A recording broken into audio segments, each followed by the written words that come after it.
In Death Unchained is the quest iteration of one of PCVR's best-kept secrets, a spooky archery game that's been given a lick of paint and additional content and has shaken off its earthly cables. Will it skewer its target with unerring accuracy, or impale its own foot on the flagstones with a badly fired crossbow bolt? As a child, I largely ignored the stronger Christian voices in my family. I did spend a lot of time in old churches and cathedrals, though, and passed nearly all of it thinking what a fantastic setting they would make for a game.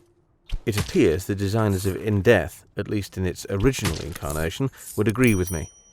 It's set in heaven, you see, or at least an afterlife of some kind that heavily channels both John Milton and Dark Souls. As an ethereal and anonymous archer, the player is tasked with forging a path through procedurally generated cloisters and churches that grow impossibly from clouds and stretch out all around, seemingly infinitely. Every corner is packed with Baddingtons, cowled, faceless monk archers, rotting undead, angry knights templar, and worse. Armed with only a bow or crossbow, you've got to take them all out, find out what's next, and banish the evils that beset you. Gameplay-wise, it's pretty simple. You carry your bow in one hand, draw back, and fire. If you're good or lucky, you can take out some distant nasties with a headshot before they even know you're there. You can bring up a shield to defend yourself with a button press, useful for incoming arrows and axes, or when being mobbed. And the movement is handled by firing a teleport arrow instead of a normal one, or by the use of a quick dash button if you find yourself in a tight spot. What has pleasingly been retained from the PC version is that the randomly generated unpredictable layout of the architecture is mostly accessible with a decent teleport shot, enabling you to skip bits of a level, get the drop on the evil sods from a roof, or even set foot on the snow clouds that everything sits on. It's really quite liberating compared to the corridor-based delights of some other shooters on the quest. As you progress through the game, you reach certain milestones which unlock enemy types and weapons on your next run. There are also online global and friends leaderboards, always a good feature in a game like this, which is suited to half-hour runs, adding a competitive edge to the otherwise lonely wandering. In Death's presentation is, along with its excellent archery, its strongest feature. The sombre and sparse choral music and desaturated, bright and airy approach to its setting breathe creepy new life into its genre. There's really nothing else like it. While it might borrow a bit stylistically from the Dark Souls games, including the ominous fog door before a boss fight, the game is cut from a simpler cloth and is a perfect VR shooter in many ways.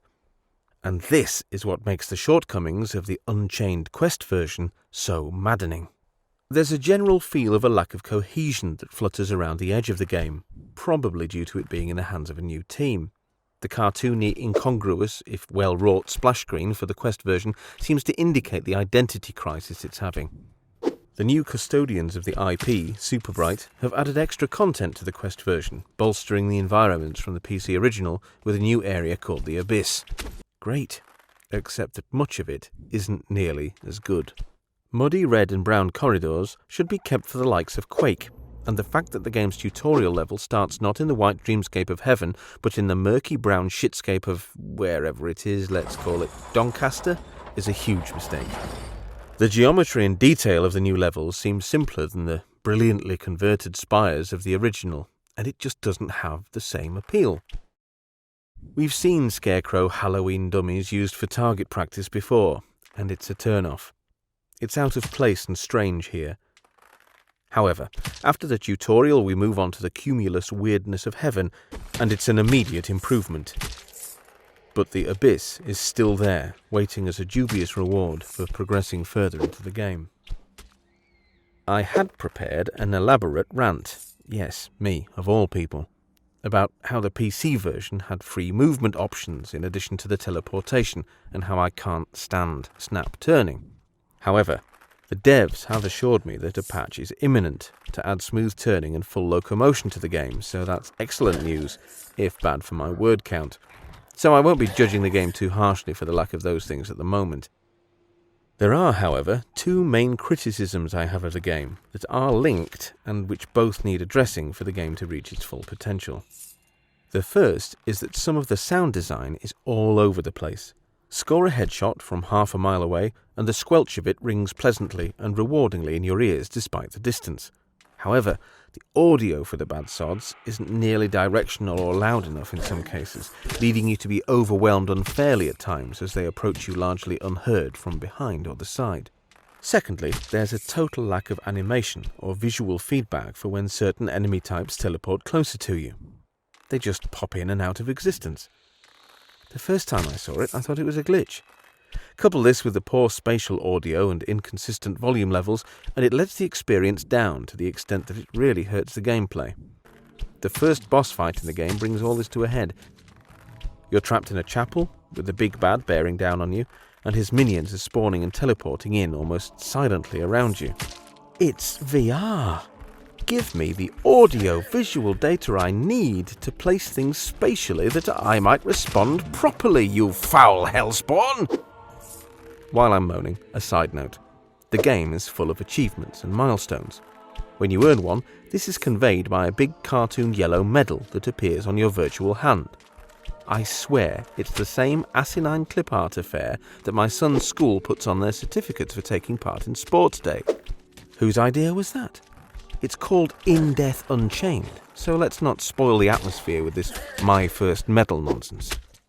I'm upset with In Death Unchained because it should be better. There's a huge amount of amazing stuff in here, and I really want any Quest user who's even vaguely interested to give it a try, because when it works, it really works. You'll be zipping about, scoring unlikely headshots and generally enjoying the hell out of it. But then some crappy audio will kill you, sending you back to the start. Or perhaps you find yourself a little deeper into the game and rather less interested in the well-worn tropes of Goosebumps-friendly horror imagery that you're suddenly traipsing through. Maybe the window dressing doesn't matter to you. Each to their own. But there's technically deficient stuff in here which makes it feel a bit unfinished and early access.